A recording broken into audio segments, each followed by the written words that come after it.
Porque se costuma dizer que o câncer tem remissão e não cura, né?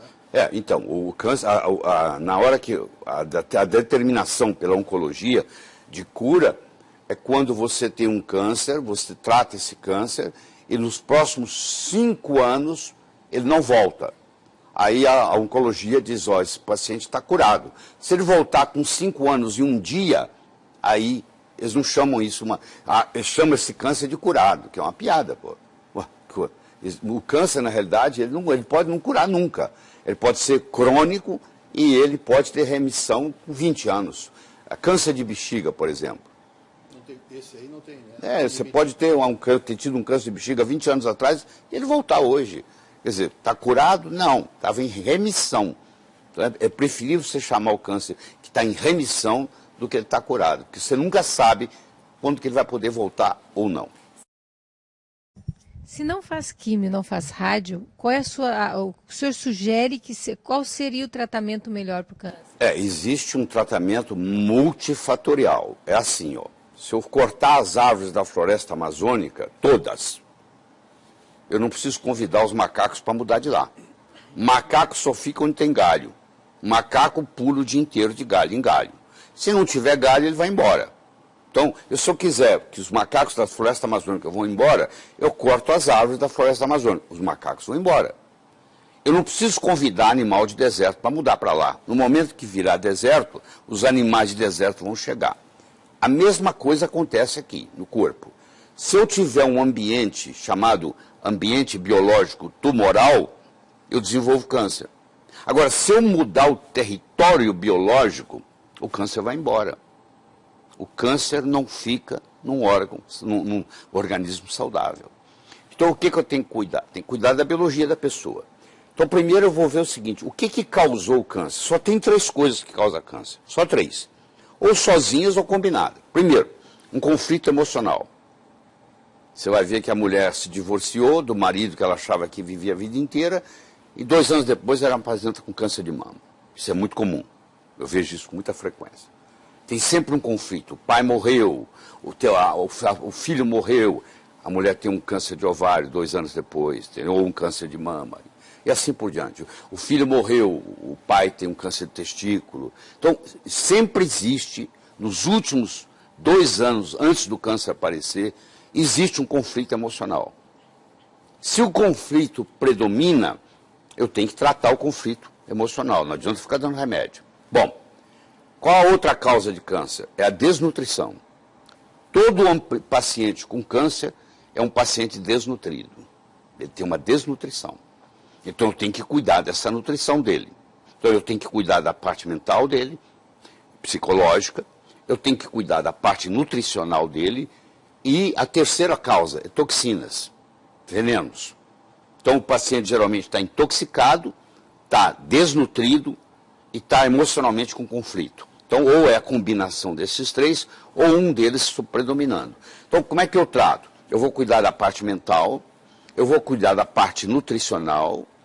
Por exemplo, uma pessoa que tem uma alergia alimentar. Essa alergia alimentar contribui na predisposição de aparecer o câncer. Não adianta eu tratar o câncer e não cuidar dessa alergia alimentar que ele tem. Descobrir qual alimento que faz mal para eles. Vamos supor que o alimento seja glúten. Vamos supor que o alimento seja leite. Então eu vou ter que tirar o glúten, eu vou ter que tirar o leite, eu vou ter que tirar os 2. Se eu continuar dando glúten e leite, não adianta. A célula cancerígena, ela se alimenta de 2 coisas, só 2 coisas. Ou ela ingere glicose, ou ela ingere glutamina. A glutamina é mais para os cânceres de origem hematopoéticas, linfomas, leucemias.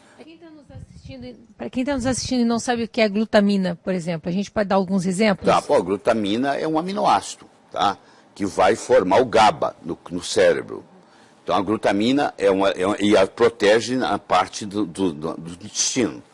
Só que pessoas com câncer nós devemos evitar dar para ela glutamina, principalmente se ela tem um câncer hematopoético, se ela tem um linfoma, uma leucemia, um mieloma múltiplo. Então esses nós não podemos dar glutamina em hipótese alguma.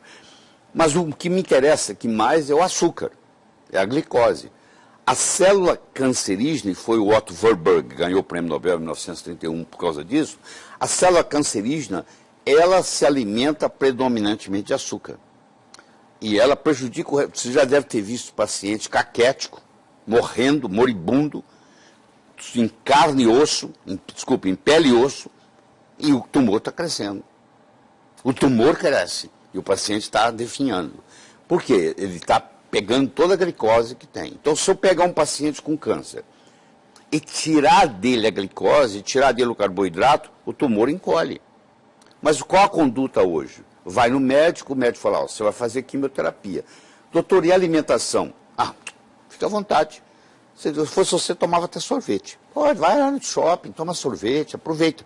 Quer dizer, se eu agora estou fazendo quimioterapia, que já não tem uma eficácia muito boa, a eficácia é pífia, eu posso discutir isso depois com vocês.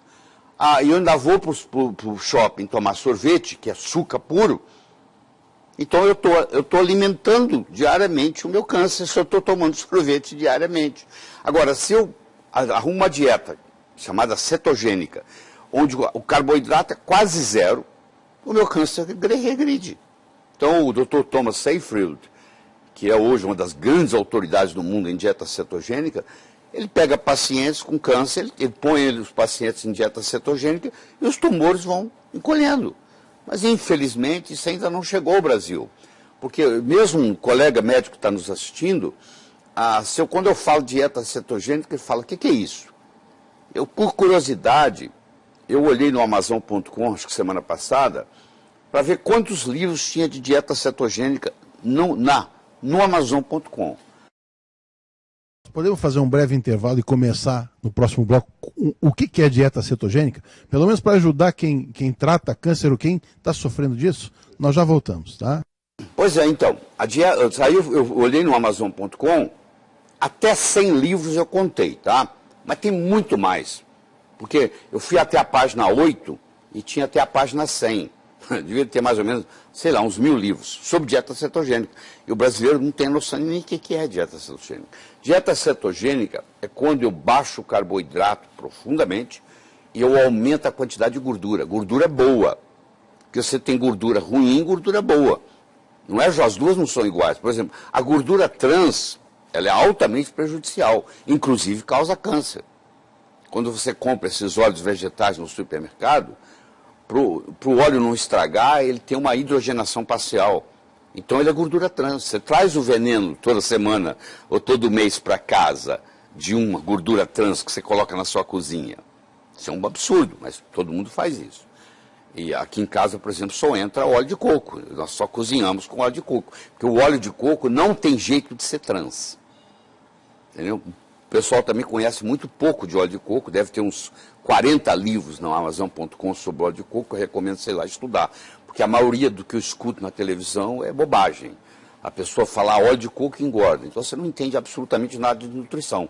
Porque o capróico, o caprílico, o cáprico, o láurico são ácidos graxos de cadeia média, eles não têm jeito de ser acumulados, não viram triglicérides, não pode ser acumulado no tecido adiposo e, pelo contrário, são até termogênicos. Em todos os lugares do mundo onde predomina a dieta do coco na culinária, você não tem obesidade. As pessoas são todas magras. Por exemplo, as ilhas do Pacífico, onde predomina a culinária do coco, todo mundo é magro, não tem obesidade. Tá? Não tem AIDS também. São mais saudáveis, né? Não tem AIDS, tem HIV, mas não tem AIDS, porque o HIV para virar AIDS, o ácido láurico, que é predominante no coco, para você ter uma ideia, o leite materno tem 19% de ácido láurico, o coco tem 47%. Então o ácido láurico, quando ele cai no estômago, ele vira monolaurina. Ele mata fungo, ele mata bactéria, ele mata vírus, ele mata parasita. Então isso te dá uma saúde muito grande quando você se alimenta. Você não precisa usar filtro solar. Você toma o coco na hora de ir para a praia, uma colher de sopa de coco, de óleo de coco, ou você passa o óleo de coco na pele. Também não deixa queimar. Pode ficar o dia inteiro no sol. Então fica a dica, excelente protetor solar. Excelente protetor solar, natural, faz bem, é absorvido, vai contribuir. Não tem. A nossa família, todo mundo usa, as crianças, os netinhos, tudo usa óleo de coco para ir na praia. Tá? Por isso que ele está com essa cor maravilhosa. Pois é, a primeira coisa que eu não tenho. Uma das coisas que a gente aprendeu na pós com o Lair era justamente isso, né? Que inclusive mulheres, uma coisa que ele citava sempre, mulheres com corrimento, né? Com candidíase. Candidíase. Pois é, o ácido láurico, ele vira monolaurina, e uma das propriedades da monolaurina é antifúngica. Então ela mata a Candida albicans. Porque a Candida albicans, ela pode evoluir para a Candida glabata e causar câncer. Uma das causas do câncer é o fungo. Não é a Candida albicans que vira glabata. A albicans, propriamente dito, não causa câncer. Mas quando o terreno é propício, ela se transforma em glabata. E aí ela é uma causadora de câncer. Nesse caso, é ingestão, é tomar, assim, comer de colher o óleo de coco. É, tomar de colher. Uma colher de sopa tem 14 gramas de óleo. 14 gramas. Então você toma 1 a 2 vezes por dia, tá? Mas é isso aí. Aí a dieta cetogênica que nós estamos falando. Então você ingere as gorduras boas, o ômega 3, o ômega 6, o ômega 9, porque é outro problema que existe. Todo lugar que você lê, você fala assim, mas nós temos muito ômega 6 e pouco ômega 3. É verdade, mas o ômega 6 que nós temos também está lesado, porque ele tá oxidado. Então, às vezes, é importante você tomar o ômega 6 não oxidado. Faz muito bem para a saúde quando você faz isso. Então, isso aí, quando predomina na sua dieta essas gorduras boas, e você cai o carboidrato, o câncer começa a diminuir. Você começa a tratar o câncer só com dieta. Entendeu? Nós trabalhamos com oxigênio, porque o Warburg mostrou que o oxigênio para a célula cancerígena é igual ao sol é para o vampiro. O vampiro tem que entrar no caixão e se fechar lá, porque se ele amanhecer o dia, o raio do sol mata ele, não é assim que é a lenda? Pois é, mais ou menos aqui. O oxigênio mata a célula cancerígena. Então, se eu tiver um tumor e eu jogar oxigênio nesse tumor, a célula cancerígena desenvolve apoptose. Porque o problema da célula cancerígena é que ela tem dificuldade de morrer. Ela tem uma telomerase aumentada e ela não tem a capacidade apoptótica, que é a morte natural por suicídio, então ela vai proliferando e vai aumentando. Quando você joga oxigênio nela, é um jeito dela morrer. Entendeu? Então tem várias abordagens que você tem que fazer. E os detox tem muito câncer com metal pesado, que é a oncologia clássica não dá bola, que mercúrio, chumbo, alumínio, que predispõe ao câncer. Então isso tem que ser retirado, quelado, entendeu? Você faz quelação, inclusive oral.